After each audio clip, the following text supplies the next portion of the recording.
ইমাম আবু হানিফা রাহিমাহুল্লাহর সময়ে কুফার গভর্নরের কাছে কিছু নাস্তিক আসলো। তারা এসে বলল, আপনি আপনার সাম্রাজ্যের সবচেয়ে জ্ঞানী ব্যক্তিকে ডাকুন, আমরা তার সাথে বিতর্ক করে প্রমাণ করে দিব যে স্রষ্টা বলতে কিছুই নেই। এই পৃথিবী কোন স্রষ্টা ছাড়া একা একাই সৃষ্টি হয়েছে এবং এই পৃথিবী কোন নিয়ন্ত্রক ছাড়া একা একাই পরিচালিত হচ্ছে। কুফার গভর্নর বিতর্কের জন্য যুগ শ্রেষ্ঠ ফকিহ ইমাম আবু হানিফা রাহিমাহুল্লাহকে দাওয়াত দিলেন। ইমাম আবু হানিফা রাহিমাহুল্লাহ নাস্তিকদের চ্যালেঞ্জকে গ্রহণ করলেন এবং বিতর্কে অংশগ্রহণের ব্যাপারে সম্মতি জানালেন।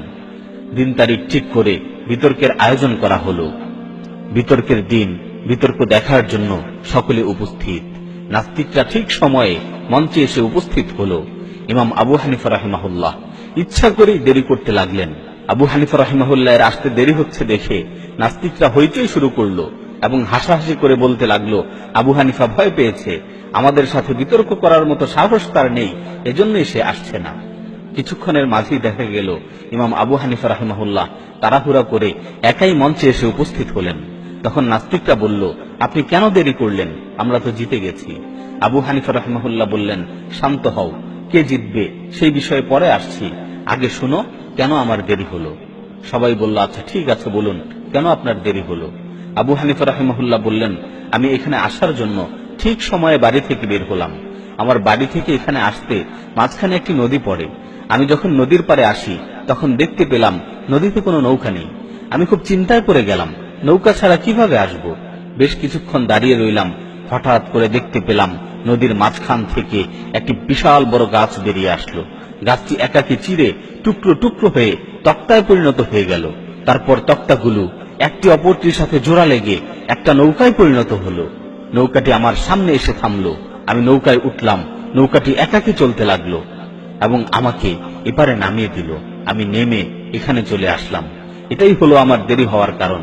এ কথা শুনে নাস্তিকরা সবাই অট্ট হাসিতে ফেটে পড়ল এবং বলতে লাগলো, এটা কি করে সম্ভব যে একটা গাছ কোনো মানুষের স্পর্শ ছাড়া একা একা চিরে নৌকায় পরিণত হয়ে গেল? এটা পাগলের প্রলাপ ছাড়া আর কিছুই হতে পারে না। আবু হানিফা রাহিমাহুল্লাহ তখন তাদেরকে লক্ষ্য করে বললেন, একটি গাছ চিরে একা একা নৌকায় পরিণত হয়েছে এবং আমি সেই নৌকায় চড়ে এখানে এসেছি, এই ঘটনা কি তোমাদের বিশ্বাস হচ্ছে না? তারা বলল না।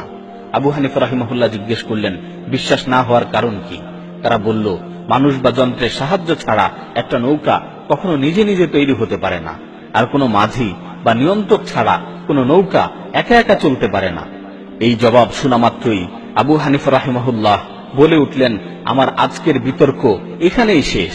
কারণ তোমাদের বিশ্বাস অনুযায়ী কোন মানুষের স্পর্শ ছাড়া, কোন স্রষ্টা ছাড়া একটা নৌকা যদি একা একা তৈরি হতে না পারে, তাহলে এই বিশ্ব জগৎ, আসমান জমিন, চন্দ্র সূর্য, গ্রহ নক্ষত্র, পাহাড় সমুদ্র, নদী নালা, গাছপালা, পশু পাখি, এগুলো কোন স্রষ্টা ব্যতীত একা একা কিভাবে সৃষ্টি হলো? একটা নৌকা যদি কোন নিয়ন্ত্রক ছাড়া একা একা চলতে না পারে, তাহলে এই বিশ্ব জগৎ কোন নিয়ন্ত্রক ছাড়া একা একা কিভাবে পরিচালিত হচ্ছে? এই কথা শুনে নাস্তিকদের বাক রুদ্ধ হয়ে গেল। তারা হতবাক হয়ে গেল এবং জবাব দেওয়ার মতো কোন ভাষা খুঁজে পেল না।